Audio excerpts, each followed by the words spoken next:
এই এখানে বসে থাকতে থাকতে একজন ফোন করে, সে তো নিজের এক হুজুর বলে পরিচয় দিলে, হ্যাঁ কি ব্যাপার না আপনার আওয়াজ কালকে শুনতেছিলাম, তা আপনার এই ভুল আছে না ভাই, ভুলটা কোথায় সেটা বলে দাও, আমি শুধরে নেওয়া নেই। আরে আমার তো ভুল হতেও পারে না, পারে না, আরে হ্যাঁ না বলে তো অজাতা লোকের সাথে তর্ক করলাম, হ্যাঁ ভুলটা কোথায় তা বলে দেন। তখন কি বলতে জানেন, না আপনি ওই পীর সাহেবদের ভুল ধরেন। কোন পীর সাহেবের ভুল ধরিস না সেটা বলবা, সেটা বলতে হবে। আমি কার নামের উদ্ধৃতি দিয়ে বলেছি সেটা বলতে হবে, তাহলে না শুধু আপনি একলা বোঝেন আমরা বুঝি না। মহান আল্লাহ জানিয়েছেন, হে আমার নবী, ইন্না আরসালনাকা শাহিদান, মহান আল্লাহ জানিয়েছেন, হে নবী আমি আল্লাহ, নিশ্চয়ই আমি আল্লাহ আপনাকে পাঠিয়েছি সাক্ষ্যদাতা রূপে। আরেকটু মন খুলে বলেন, আমরা তো কেউ জান্নাত দেখতে পাই পাবো না, ওই চোখ আমাদের, ওই চোখ আল্লাহ রাসূলকে দিয়েছিলেন। এরপরে বললেন, ও সাহাবীরা জানো আজকেই আমি নামাজের ভিতরে জাহান্নামও দেখছিলাম। কি দেখছিলেন? বললেন, ও সাহাবীরা জাহান্নামের চেয়ে আমি কঠিন কিছু আর দেখলাম। কে দেখছেন?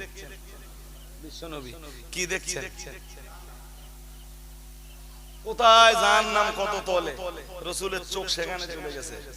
কোথায় জান্নাত? জানেন জান্নাত কই?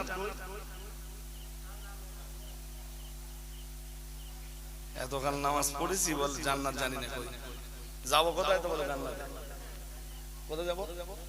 বলে জান্নাত কই? তোর তা জানি না। আল্লাহর মেনে চলি কেন? বলে দেন আমাদের টার্গেট জান্নাতের আশা, যে আল্লাহ খুশি হয়ে কি দেবে, জান্নাত কই তাহলে বলতে পারেন। এই যে এতকাল ধরে ওয়াজ শুনেছেন, হুজুরকে জিজ্ঞেস করতে পারেননি?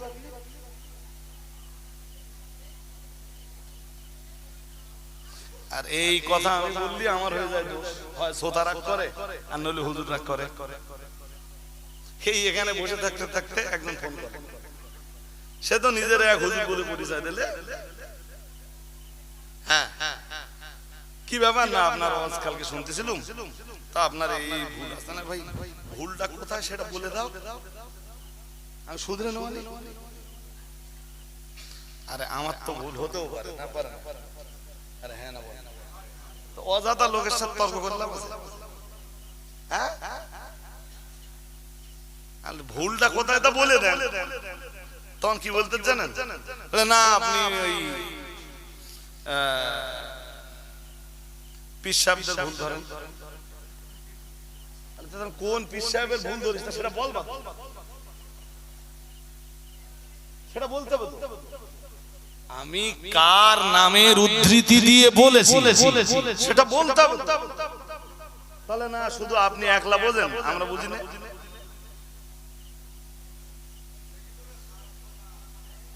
সমস্যা সমস্যা না, ভীষণ সমস্যা।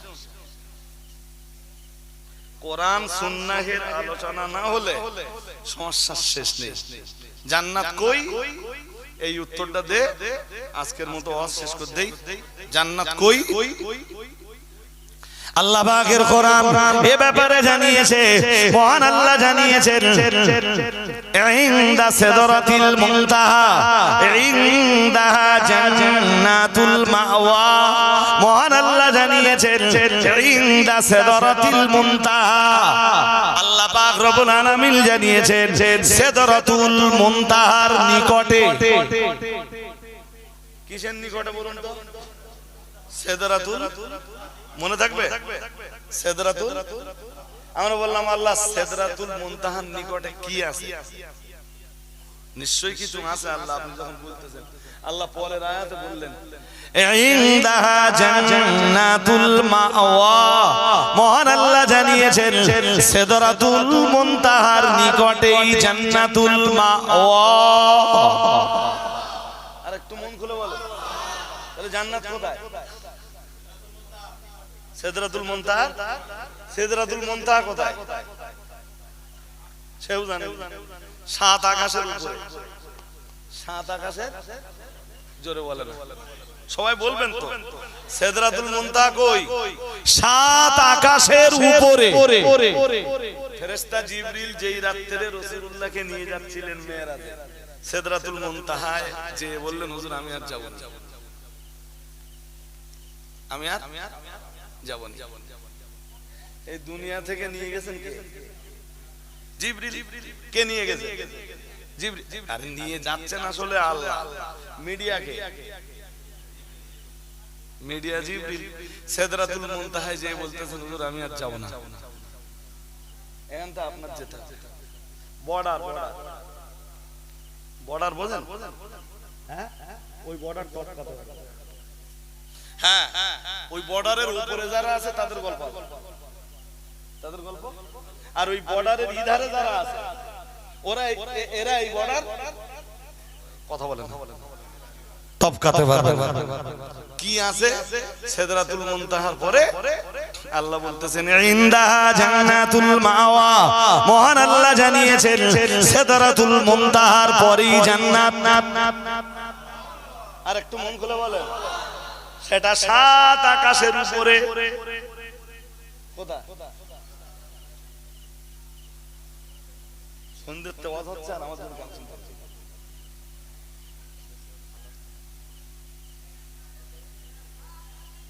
ওয়াজ ডাক্তার পুরো ঘেটে দিয়েছে, আর আমি ওয়াজ করবই না। জি, এইটুকু বিষয় বুঝে নেন। রাসূল নামাজে দাঁড়িয়ে, ওই যে জান্নাত স্টার্ট হলো সিদরাতুল মুনতাহার পর থেকে, এবারে যত উপরে যাবেন সব জান্নাতের স্তর। 100 স্তর আছে জান্নাতে। আল্লাহ পাকের রাসূল জানিয়েছেন জান্নাতের 100 স্তর রয়েছে।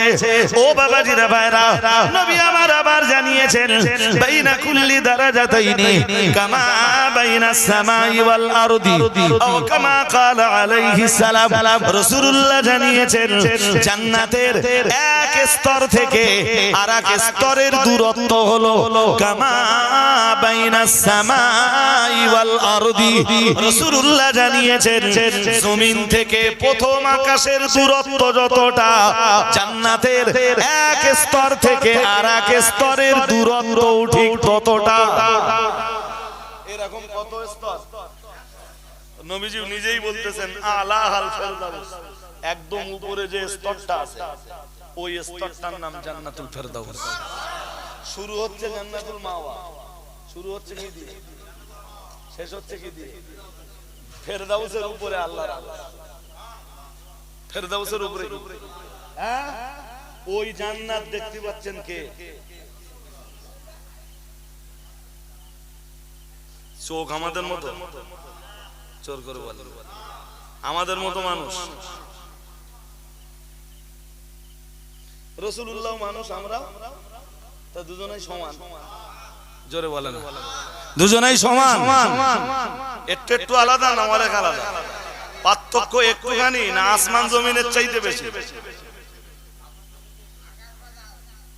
হ্যাঁ ওইটাই তো দলিল দেয়। বলে সূরা কাহাফে আছে, তাহলে কি আছে? তাহলে কুল ইন্নামা আনা বাশারুম মিথলুকুম ইউহা ইলাইয়া আন্নামা ইলাহুকুম ইলাহু ওয়াহিদ ফামান কানা ইয়ারজু লিকা রাব্বিহি ফালইআমাল আমালান সালিহান ওয়া লা ইউশরিক বিইবাদাতি রাব্বিহি আহাদা। সূরা কাহাফের শেষ আয়াত। তাহলে কি আছে আয়াতে? তাহলে আল্লাহ তার নবীরে বলতেছেন, তাহলে কি বলতেছেন? তাহলে আল্লাহ নবীরে বলতেছেন, ও নবী আপনি বলুন ইন্নামা আনা বাশারুম মিথলুকুম, আমি তোমাদের মতোই একজন মানুষ। কে বলতে? হ্যাঁ রাসূলুল্লাহ মানুষ তো। রাসূলুল্লাহ হ্যাঁ কোন ফেরেশতারে আল্লাহ নবী করে পাঠায়নি এই জন্য। যে কোন ফেরেশতা নবী হয়ে দুনিয়াতে এলে মানুষ বলতো যে তোমাদের খাওয়া নেই, তোমাদের পিনা নেই, তোমাদের পানাহার নেই, পেশাব পায়খানা নেই, বউ বাচ্চা নেই, তোমরা ইবাদত করতে পারো, আমাদের খাওয়া আছে, আমাদের পিনা আছে, পানাহার আছে, পেশাব পায়খানা আছে, বউ বাচ্চা আছে, আলাওলাদ আছে, সংসার আছে, আত্মীয় স্বজন আছে, সব আছে, তোমরা আল্লাহর ইবাদত করতে পারো, তোমাদের কিচ্ছু নেই, আমাদের সব আছে, আমাদের পক্ষে ইবাদত করা সম্ভব নয়। এই জন্য আল্লাহ কোন ফেরেশতারে নবী করে পাঠায়, নবী করে যাদেরকে পাঠিয়েছেন তারা সবাই কি জোর করে বলেন ওই কথাটাই তো আল্লাহ নবীকে বলতে বলতেছেন, ও নবী আপনি ওদেরকে বলুন আমি তোমাদের মতোই একজন। আমার দেশের কিছু মৌলবী ওইটারে লুফে নিয়েছে, লুফে নিয়ে তাদের চিন্তা ভাবনা যে রাসূল আমরা যেমন মানুষ রাসূলুল্লাহ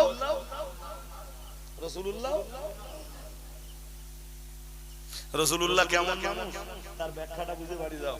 যিনি নামাজে দাঁড়িয়ে সাত আকাশের উপরে সিদরাতুল মুনতাহার উপরে জান্নাত, ওই জান্নাত রাসূল দেখতে পাচ্ছেন। শুধু জান্নাত দেখছেন না, দেখছেন জান্নাতের আঙ্গুরগুলো ঝুলছে। এরপরে আবার বলতেছেন ও সাহাবীরা আমি জাহান্নাম দেখতেছি, আমি জাহান্নামের চাইতে কঠিন কোন জায়গা দেখিনি।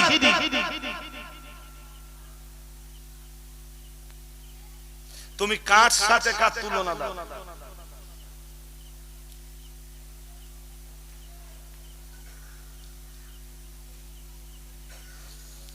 বুঝতে অসুবিধা হচ্ছে? আরো শুনতে গেলে ওই ডাক্তার যে যুক্তি খেলেছে ওই যুক্তিতে যাওয়া যাবে না যে কালেকশন আপনার করতে হবে, তাহলে আমার 2 ঘন্টা সময়তে বসিয়ে দিতে হবে শুধু অজ করার জন্য। কথা কি বুঝতে পেরেছেন? আর যদি মনে করেন না এই লোকের কালেকশন করতে হবে তাহলে ওয়াজ এরকম কম হবে। তাই তো আমার টাইম ডাক্তার যা দিছিল 2 মিনিট ওভার হয়ে গেছে,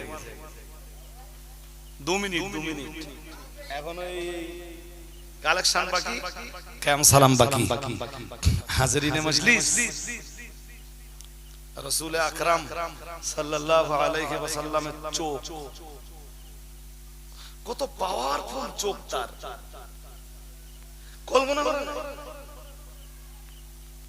কোরআনের ওই যে আয়াতটা আছে সূরা আনকাবুতের 48 কত জোরে বলেন কোন সূরা? ওমা কুনতা তাতলু মিন ক্বাবলিহি মিন কিতাবি ওয়ালা তাখুতুহু বিয়ামিনিক ইযান লারতাবাল মুবতিলুন। মহান আল্লাহ জানিয়েছেন ওমা কুনতা তাতলু মিন ক্বাবলিহি মিন কিতাব। মহান আল্লাহ জানিয়েছেন নবী ও আমার নবী, মা কুনতা তাতলু মিন ক্বাবলিহি মিন কিতাব, হে আমার নবী ইতিপূর্বে আপনি কোন কিতাব পড়েননি, না তৌরাত, না ইনজিল, না জবুর, না কোন সহিফা, আর না দুনিয়ার মানুষের লেখা কোন বই, আপনি কিছু পড়েননি।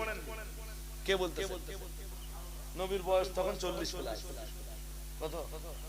এই আয়াত নাযিল করে বলতেছেন ও নবী আপনি কোন বই পড়েননি, তৌরাতও পড়েননি, ইনজিলও পড়েননি, জবুরও পড়েননি, আপনি কোন সহিফাও পড়েননি, কোন কিতাব ইতিপূর্বে পড়েননি, কোন মাস্টারের কাছে পড়েননি। ওয়ালা তাখুতুহু বিয়ামিনিক, আপনি হাত দিয়ে কোনো কিছু লেখেননি, ডান হাত দিয়ে কোনো কিছু লেখেননি। তার মানে লেখাও কারোর কাছে শেখেননি। কে বলছেন? জোরে বলেন কে বলছেন? কেন জানেন? আমি আপনার পড়া শেখালাম না দুনিয়ার মানুষের কাছে, কেন আপনাকে লেখা শেখালাম না দুনিয়ার মানুষের কাছে? জানেন কেন? আল্লাহ নিজেই জবাব দিচ্ছেন, ইদাল্লার তাবাল মুবতিলুন।